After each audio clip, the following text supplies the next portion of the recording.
शिक्षण, प्रौढ शिक्षण, प्रौढ शिक्षण, प्रौढ अध्ययनार्थी, अध्ययनार्थी, प्रौढ विद्यार्थी, विद्यार्थी, विद्यार्थी, अभ्यास करणारा, लर्नर, प्रौढ शिक्षण, याच्याबद्दल आपल्याला अभ्यास करायचा आहे. तर पेपरात नेमकं काय प्रश्न विचारतात तेच इथं सांगतो, तेच तुम्ही लक्षात ठेवा.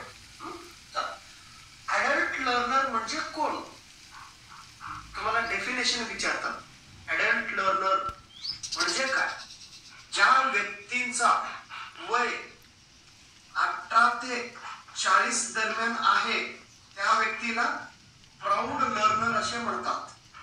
प्रौढ शिक्षण, प्रौढ म्हणजे बघा, 18 वर्ष पूर्ण झाल्यानंतर जे काय विद्यार्थी शिक्षण घेत असतो, जे काय विद्यार्थी अध्ययन करीत असतात, त्या सर्व विद्यार्थ्यांना प्रौढ अध्ययनार्थी, प्रौढ विद्यार्थी, प्रौढ लर्नर, अडल्ट लर्नर असे म्हणतात.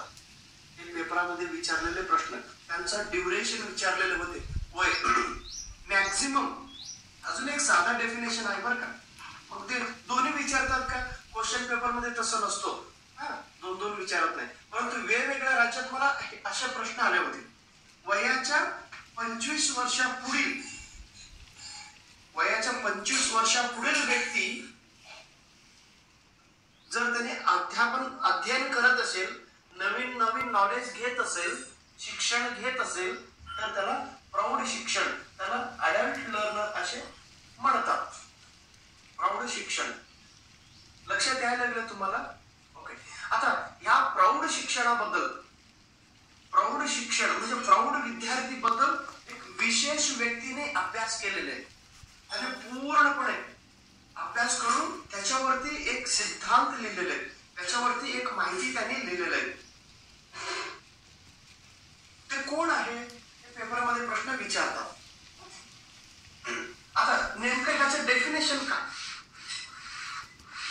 ऍडल्ट लर्नरचं डेफिनेशन, वयाच्या 25व्या वर्षी किंवा वयाच्या 18 वर्ष पूर्ण झाल्यानंतर जर व्यक्ती विविध माध्यमाने अध्यापन करून माहिती घेत असेल तर त्याला ऍडल्ट लर्नर असे आपण म्हणतो. ऍडल्ट लर्नर त्याच्याबद्दल प्रामुख्याने एक व्यक्ती, अमेरिकातील एक व्यक्ती जो शिक्षण तज्ञ आहे, त्याचं नाव आहे, हे पेपरमध्ये पुन्हा विचारलेलं होतं. कुठं? आसामच्या स्टेट एक्झाम मध्ये. त्याचं कसं गुवाहाटीला गेलो होतो का तुम्ही? मीही गुवाहाटीला गेलो होतो, पुण्याला घेऊन नाही गेलो बरं का. कुठला आमदार खासदार पुढे नव्हते माझ्या बरोबर, मी एकटाच पळत गेलो होतो गुवाहाटीला. गुवाहाटीच्या रेल्वे स्टेशन समोर झोपून तिथं पेपर दिला होता. मी काय त्यांच्यासारखा हॉटेलमध्ये 5 स्टार मध्ये मला कोण विचारतो? ओके, कोणी विचारू दे, न विचारू दे, व्यवस्थित अभ्यास करायचं बरं का. केलं तर तुमचं कल्याण होणार आहे, नाही तर दुसऱ्याचं कल्याण होणार आहे. जो अभ्यास करतो त्याचा कल्याण होत असतो. तूच आहे तुझा जीवनाचा सेल्फकार, लक्षात ठेवा. दुसरा येऊन कोणी तुमचा आकार बनवणार नाही. कोणाला वेळ आहे तुम्हाला रंग द्यायला, तुम्हाला आकार द्यायला, तुम्हाला तुमचं जीवनाला शिल्प करायला? वेळ असतो आई वडिलांना, वेळ आहे तुम्हालाच. ओके, लक्षात ठेवा हे शब्द. स्वल्प आवाज माझ्याकडे जास्त आहे. आता अमेरिकातील एक एज्युकेशनिस्ट आहे, त्याचं नाव आहे, लक्षात घ्या, माल्कम शेपर्ड नोल्स. माल्कम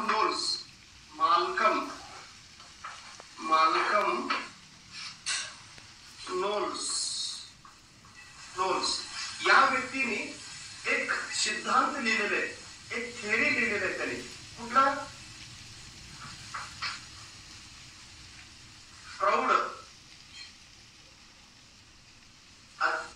प्रौढ शिक्षण सिद्धांत.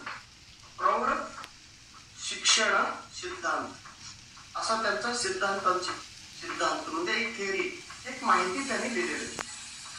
त्याला आपण इंग्लिश मध्ये काय म्हणतो?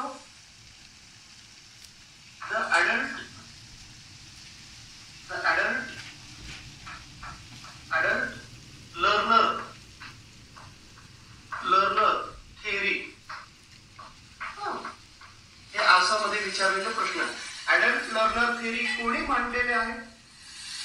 माल्कम नोल्स यांनी. ओके, या व्यक्तीचा जन्म बघा 1913 ते 1913 त्यांनी आला आणि 1997 गेला. जिथून आला तिथंच गेला तुम्ही. आणि येऊन जाण्यामध्ये त्याने हा एक काम करून गेला तुम्ही. कुठलं? प्रौढ शिक्षण. तुम्ही पण आलात, मी पण आलो, मी पण जाणार, तुम्ही पण जाणार. जाण्यापूर्वी काहीतरी तर ठेवून जावं. काय ठेवून जावं? काहीतरी महत्वाची वस्तू ठेवून जावं. घर ठेवलं, शेत ठेवलं, ते कोण विचारणार? कुठं? तरी सुद्धा मार्केटमध्ये पैशाला खूप महत्व आहे. कमवा, भरपूर श्रीमंत व्हा, तरच तुम्हाला किंमत आहे. नाहीतर कोणी पाहुणे रावळे कोणी जवळ सुद्धा येणार नाही. सावकाशी करतो चिरड बडा ना पाठवलं तुम्ही. माल्कम नोल्स या व्यक्तीने अमेरिकेचा व्यक्ती आहे. अमेरिका या शिक्षण तज्ञाने, अमेरिकातील शिक्षण तज्ञ, हा शिक्षण तज्ञ आहे. या शिक्षण तज्ञाने त्याचा एक थिअरी लिहिलेला आहे. कुठलं? प्रौढ शिक्षण थिअरी. या प्रौढ शिक्षण थिअरीमध्ये त्यांनी काय म्हणतात बघा. जो अडल्ट लर्नर आहे, अडल्ट लर्नर कशा सावकाश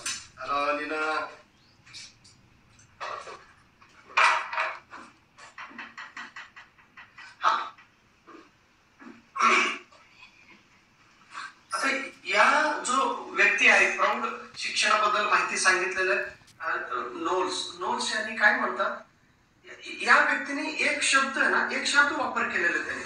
आणि त्या शब्द वापर केलेला म्हणजे त्या शब्द पूर्ण पॉप्युलराइज केलेलं त्याने, एकदम फेमस केलेले शब्द आहे त्याने. कुठला शब्द त्याने फेमस केला? अँड्रॉगॉजी. अँड्रॉगॉजी तरी म्हणा, अँड्रॉगॉजी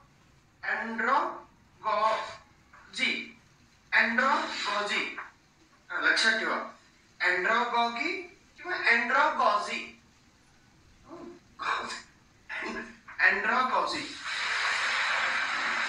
अँड्रॉगॉजी या शब्द त्यांनी जास्त फेमस केलेले व्यक्ती आहे. कोण? Malcolm Shepherd. त्याला मॅच द फॉलोइंग मध्ये प्रश्न विचारलेले होते तेलंगणाची सेट एक्झाम. आता अँड्रॉगॉजी या शब्द त्यांनी पॉप्युलराइज केले, म्हणजे पॉप्युलराइज फेमस केलेले हे शब्द त्यांनी. मग ऍक्च्युअली अँड्रॉगॉजी हा जो शब्द आहे ना, या शब्दाचा निर्मिती केलेला व्यक्ती दुसरा व्यक्ती आहे. अँड्रॉगॉजी या शब्दाचा किंवा अँड्रॉगॉजी या शब्दाचा अर्थ काय आहे? प्रौढ अध्यापन. मराठीत आपण प्रौढ अध्यापन म्हणजे शिकवणे. प्रौढ म्हणजे 18 वर्ष झाल्यानंतर झालेल्या व्यक्तींना आपण शिकवत असेल. आता मी तुम्हाला शिकवतो, तुम्ही पण शिकत असतात. 18 वर्षानंतर माहिती शिकत असलेले व्यक्ती त्याच्या रिलेटेड ऍक्टिव्हिटीला अँड्रॉगॉजी असे आपण म्हणतो. प्रौढ अध्यापनाला अँड्रॉगॉजी असे आपण म्हणतो. या शब्दांचं उत्पत्ती कोण केले? जर्मनी मधील एक शिक्षण तज्ञ आहे. जर्मनी, हे पण लक्षात ठेवा.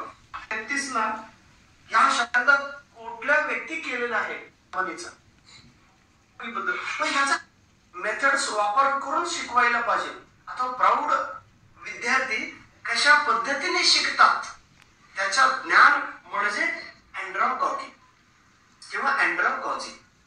आता शब्दापासून बनलेली आहे. बॉस म्हणजे लीडर. मनुष्याला शिकवणारे अभ्यास, मनुष्याला शिकवणारे लर्नर हा नेहमी अनुभवावर आधारित असतो. हा खूप महत्वाची शब्द आहे. कोणत्या घटकावरती जास्त त्यांनी फोकस करतात? तर अनुभवावरती. ते कोणी सांगतात म्हणून अभ्यास करत नाही. अनुभव घेऊन, अनुभवाचा आधार घेऊन, लाईफ मधील एक्सपिरियन्स घेऊन ते शिकत असतात. हे इम्पॉर्टंट क्वेश्चन्स आहे. Man leading. ओके, आता